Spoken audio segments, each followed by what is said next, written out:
And if it's about condolences, if it's about paying tribute to the victims, always ready to do so. And I believe in reconciliation in the region, but I don't believe in that kind of narrative that will always bring new political clashes and new political troubles. It's interesting you say that, Mr. President, because I've deliberately started in the past because I think it is relevant to the present, to how people perceive Serbia today. I am very interested that last summer there was a huge so-called Serbian unity rally, which you attended and which brought together Serbs, not just from this country, political leaders from this country, but from Serbs living in communities in neighboring Balkan nations. Now, you used rhetoric. Your people, you always rally and gather people from Commonwealth countries, so what? No, so let's discuss what was said at the rally. There was a declaration from this rally which noted that, quote, the Serbian people are a unique entity. One nation, one parliament was the slogan. It rang alarm bells, this language, in Bosnia, in Croatia, in other countries too. It seemed to many people like the greater Serbia ideology is still here. No, it's not. And it's very much fabricated story by all those people that wanted to harm Serbia and Serb national interests. And I'll tell you how easy that is, because you were quoting or taking out of context something. We have no aspirations for one parliament. It was an assembly of Serb people. It is not the real parliament. The real parliament we have in Serbia, the real parliament they have in Srpska or wherever else. These are different stories. But what we said in the declaration is that we fully support observation of Dayton Peace Accord that was signed in 1995. And I was saying thousands of times, and I'm reiterating that now, that we do support territorial integrity of Bosnia and Herzegovina in adherence with international public law and Dayton Peace Accord, and territorial integrity of Republika Srpska within Bosnia and Herzegovina. What is unclear in that statement? That day, tens of times. But nobody wanted to convey that message.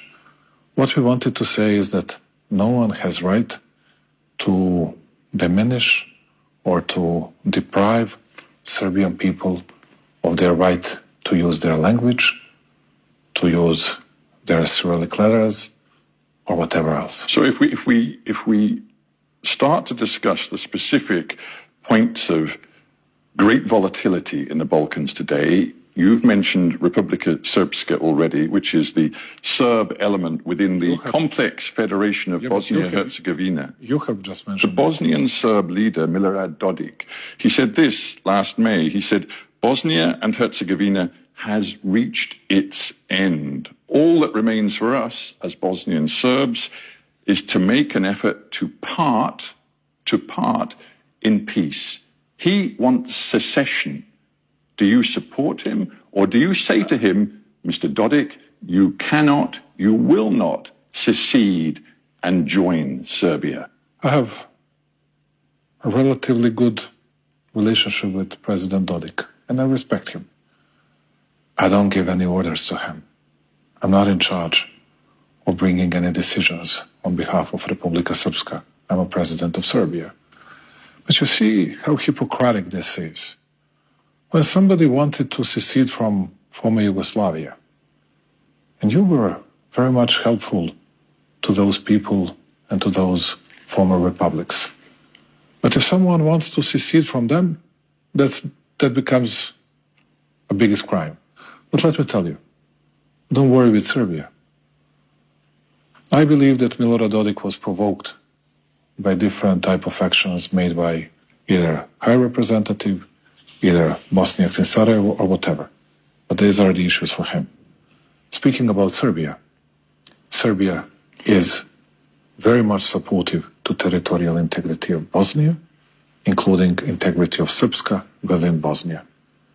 I can repeat it thousands of times, and you cannot find a single statement made by myself on this issue that was different to what I said. I suppose what you could say to build upon that clarity is to say whatever Mr. Dodik and the Bosnian Serb think they want to do, I will be clear, they will never be allowed to enter a union with Serbia. In this context then, let us talk about perhaps the most obvious source of tension and hostility in this region today, and that is your relationship with Kosovo.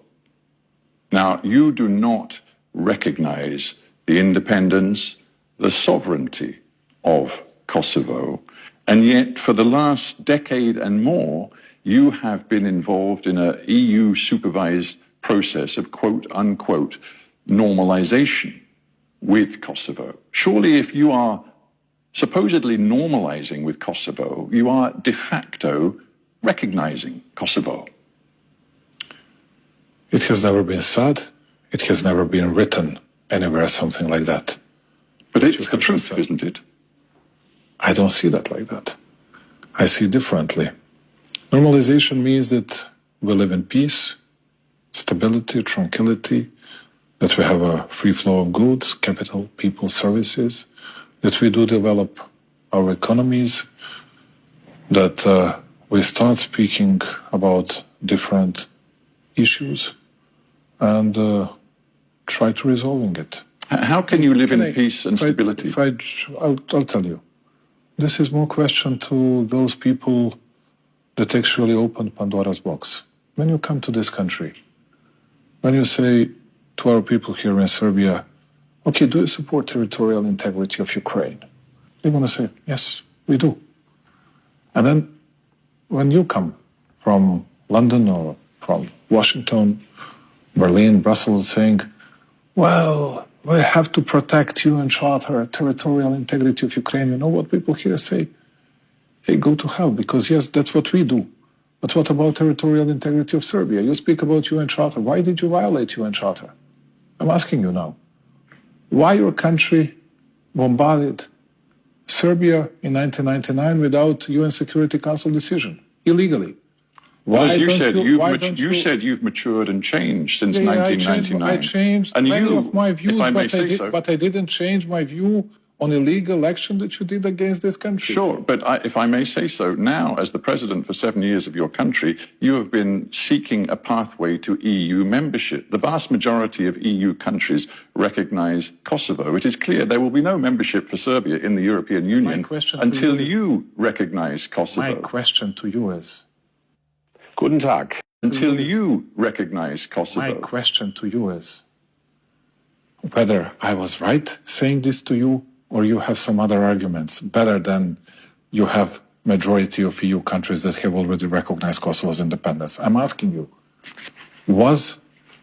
did you violate, or so-called Western community, did they violate international public law when they started bombing Serbia or not? I'm sure that's a question you still put to leaders in the United States, in Europe. Did they violate international public law and UN Charter recognizing Kosovo's independence, although it was still in effect? And even today, we have in effect Resolution 1244, which speaks about territorial integrity of Serbia. My question is this, it's a simple one about